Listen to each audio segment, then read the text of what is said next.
Ćao drugari, dobrodošli nazad ili dobrodošli na moj novi video. Ukoliko vam je prvi put da ste na mom kanalu, moje ime je Asija i dobrodošli, nadam se da vam neće biti posljednji put. Ja sam odlučila da vam napravim taj neki jesenji haul s obzirom da sam dobila puno vaših poruka i puno vas me pitalo šta ja to koristim od kozmetike, na primjer, ili od šminke, tako da sam odlučila danas da vam pokažem nešto od svoje garderobe koje sam ja kupila u posljednje vrijeme za jesen, predstojeću i naravno nešto od kozmetike. Pa, nadam se da ćete uživati, a ajde da krenemo.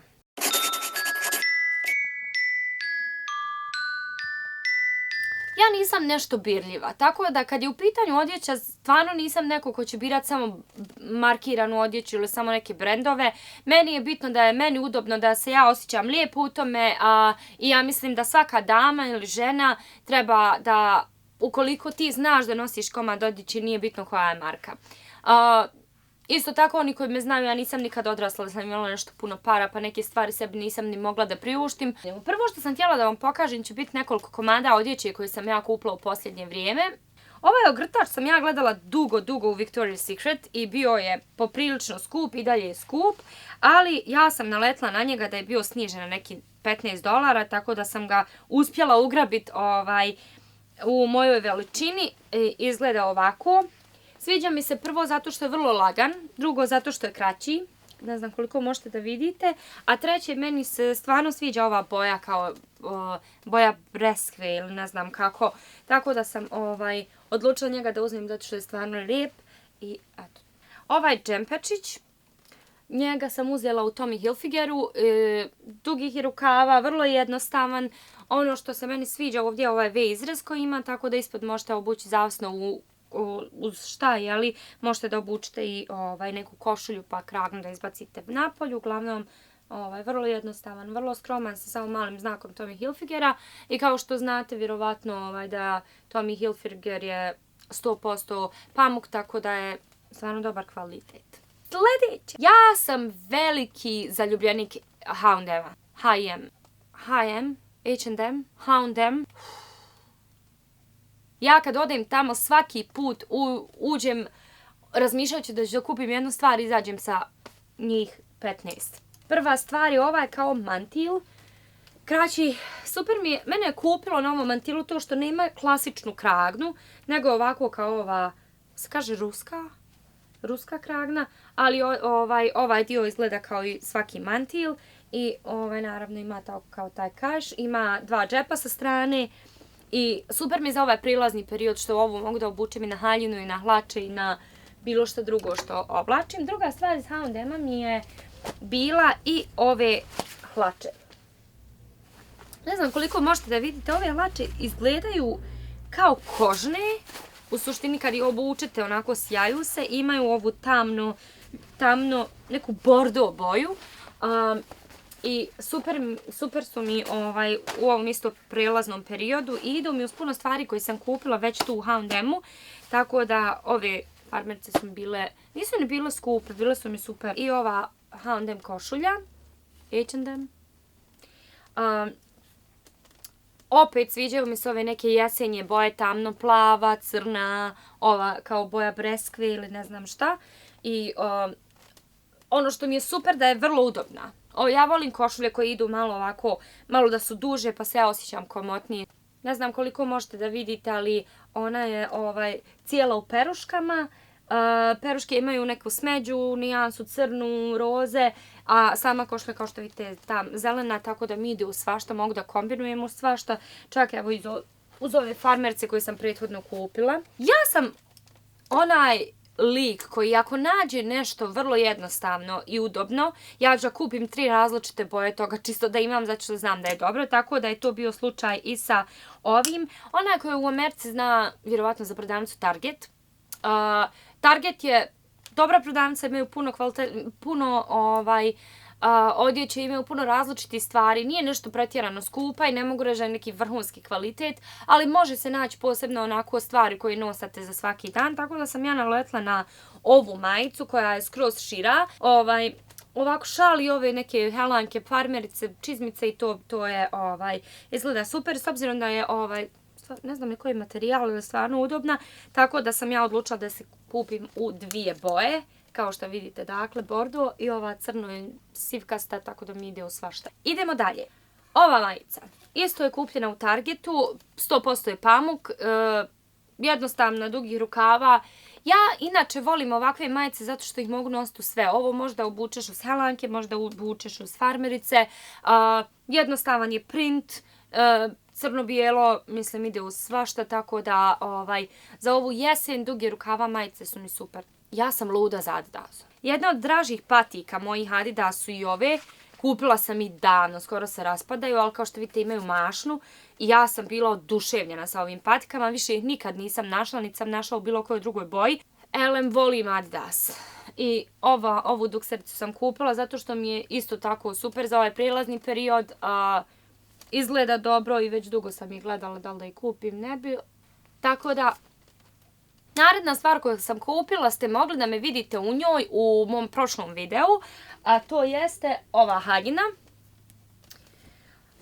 Isto tako ima kao i na mantilu neki lagani kaiš koji možete da zavežete ovako okolo. I imam još jedan dio odjeće prije nego što pređem na druge stvari, a to jeste ova crna haljina.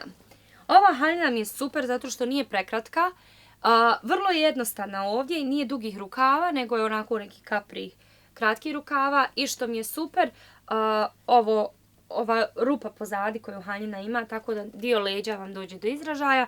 Ovo sam kupila u Gapu. Nije bilo nešto pretjerano skupa, ali stvarno dobar kvalitet. Ne znam da li ste mogli vidjeti na mom Instagramu, sam objavila, a da ukoliko me ne pratite na Instagramu, ostavit ću vam ispod link, tako da možete da me zapratite. Ovaj šešir sam kupila prosto zato što mi se svidio kako izgleda okolo. Druga stvar, kupila sam ga jer je zeleni, a puno stvari mi sad ide uz ovu neku boju zelenu, tako da sam ga odlučila uzeti i nisam se pokajala. Ne znam, hoćete li me vidjeti? I šešir broj 2, naravno crni. Bez crnog ništa ne može.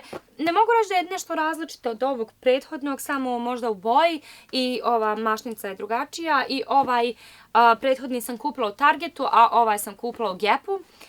Isto nešto je bio na sniženju, tako da je bio jeftiniji, njega isto volim da nosim u svašta zato što je crn. Kupila sam i ovu maramu, ovo je bilo u H&M-u. Mislim da mi ide uz jesenje boje, da mi ide uz kombinacije koje sam kupila i vrlo je velik, što mi je super, tako da mogu da ga nosim na svaki mogući način. Ova torbica mi je, iskrena da budem, ja sam vidjela ovakvu sličnu torbicu, samo je bila Uggs i bila je presmiješno skupa, tako da nisam je nikad kupila, ali je nikad nisam ni zaboravila. I onda sam ušla ovdje u Target, to kad sam kupovala sve ostalo i vidjela ovu torbicu i zaljubila se odmah i rekla sam to je to. Nije bila ni skupa, možda $20-25, ali izgleda ovako. Ovaj prednji dio je isto, kako se kod nas kaže, jambolija. Super mi je boja, kao što sam rekla idemo uz te jesenje varijante. I čizmice koje sam naručila nedavno na Amazonu, Dr. Martens, ili te ga Martinke. Vjerovatno ste imali priliku ko me prati na Instagramu vidjeti i sliku sami. Uzela sam ih na Amazonu, došle su mi u rekordnom vremenu. Moja najbolja prijateljica je u suštini kupila slične. I ja sam se zaljubila u ove i nisam mogla da im odolim, tako da sam ja ih naručila sebi. Naravno, nemamo iste, ali dosta slične. I izgledaju ovako. Kao što vidite, duboke su, ko je nosio Martinke prije zna da su vrlo dobar kvalitet, da su vodootporne. Jedna jedina stvar koju ne volim kod ovih čizama je što su stvarno teške. Prva stvar koju ću da vam pokažem je i ovaj sat. Ovaj sat sam ja dobila od Sema dok smo, prije nego što ćemo napustiti brod, za moj rođendan prošli i to je Daniel Wellington. Vjerovatno svi znate ko se imalo bavi satovima ili razumije u satove, da je Daniel Wellington u posljednje vrijeme postao vrlo poznat, vrlo dobar kvalitet i meni se sviđa što su vrlo jednostavni. Nema ništa pretjerano, u mom slučaju je okolo zlatno sa ovim bojama, izabrala sam ove boje iz prostog razloga što mogu da ih kombinujem. Znači, napravljeno je od kože i unutra dođe vam ovako sat. Znate onaj osjećaj kad nađete slučajno sliku vazi Sema?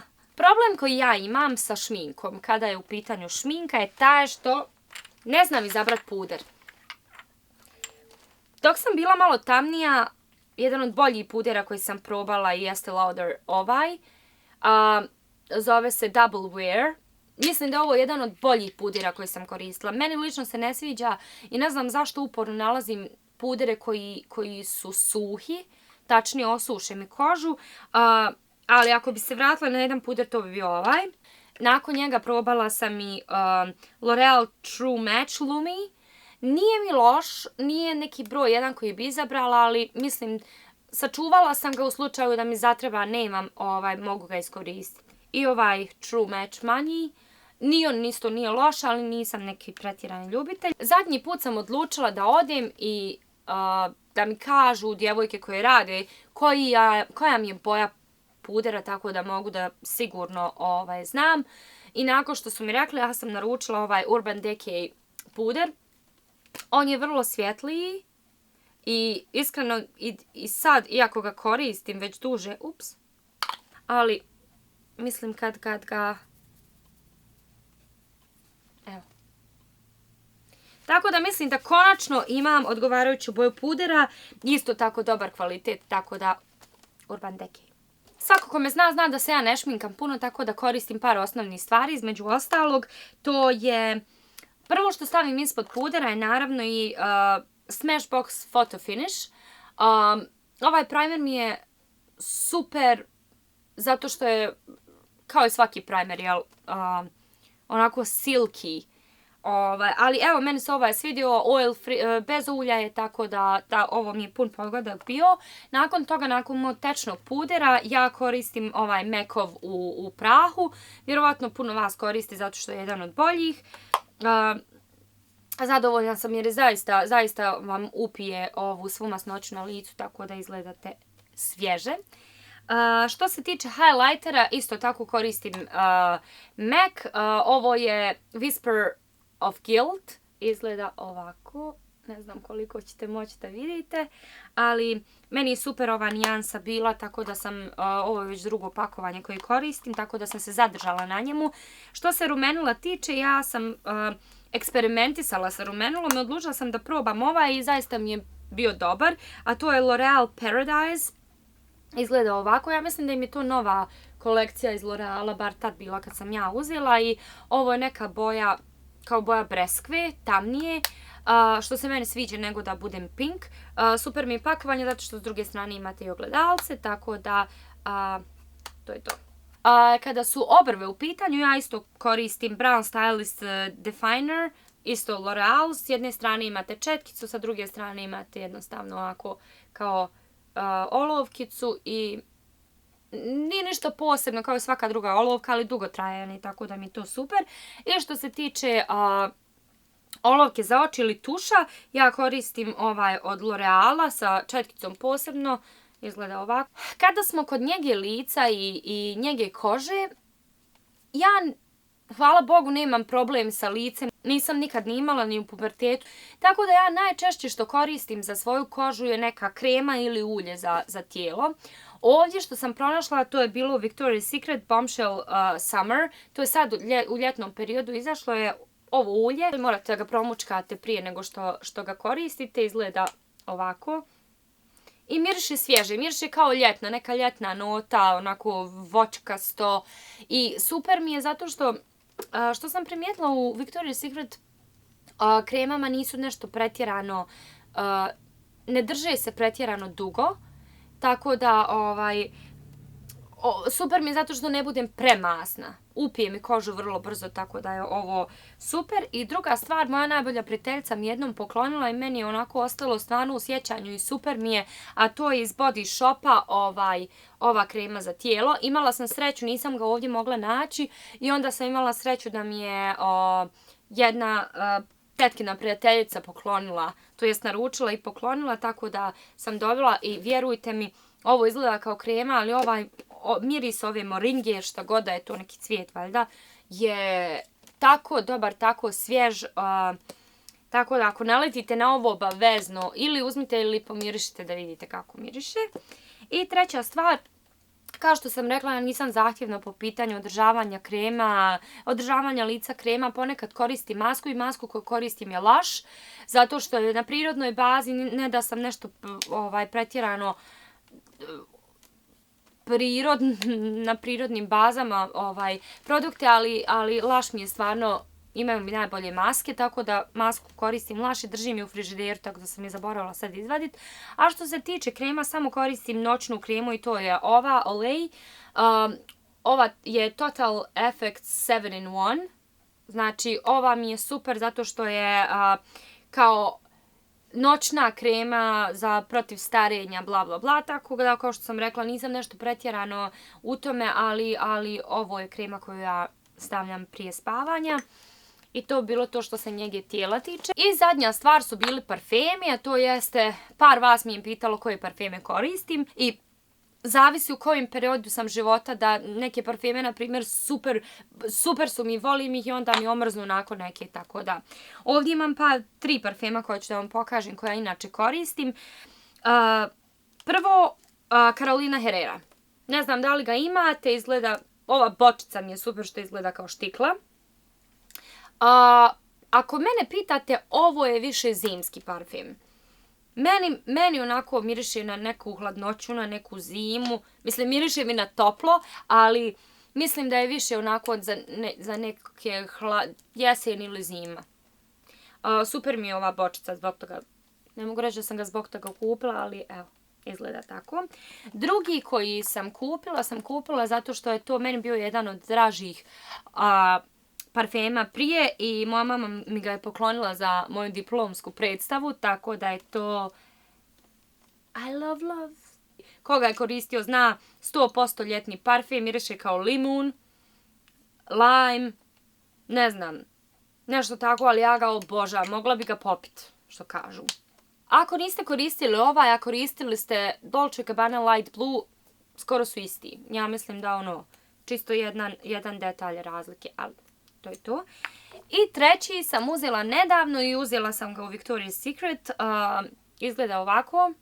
Zove se Tease Rebel.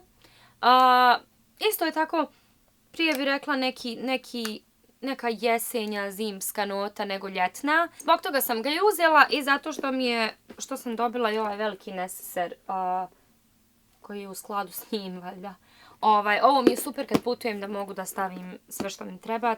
Zamolila vas da mi napišete naravno ispod koji je vaš najdraži produkt, šta vi to najviše volite da koristite, koji dio šminke vam je najbolji, tako da možda i probam nešto, ako mi vi posavjetujete možda i probam nešto. Ja se nadam da ste uživali u ovom videu, ako ništa moj ženski dio publike. Muškarci, za vas obećavam sljedeći put nešto što i muški i ženski mogu da gledaju. Kao što sam rekla, nadam se da ste uživali, nadam se da ste vidjeli nešto što se vama može svidjeti, možda možete naći kod nas u Bosni i mi se vidimo u sljedećem videu. Dotad nemojte zaboraviti da se pretplatite, pišite mi, lajkajte, šerujte i mi se vidimo. Ćao!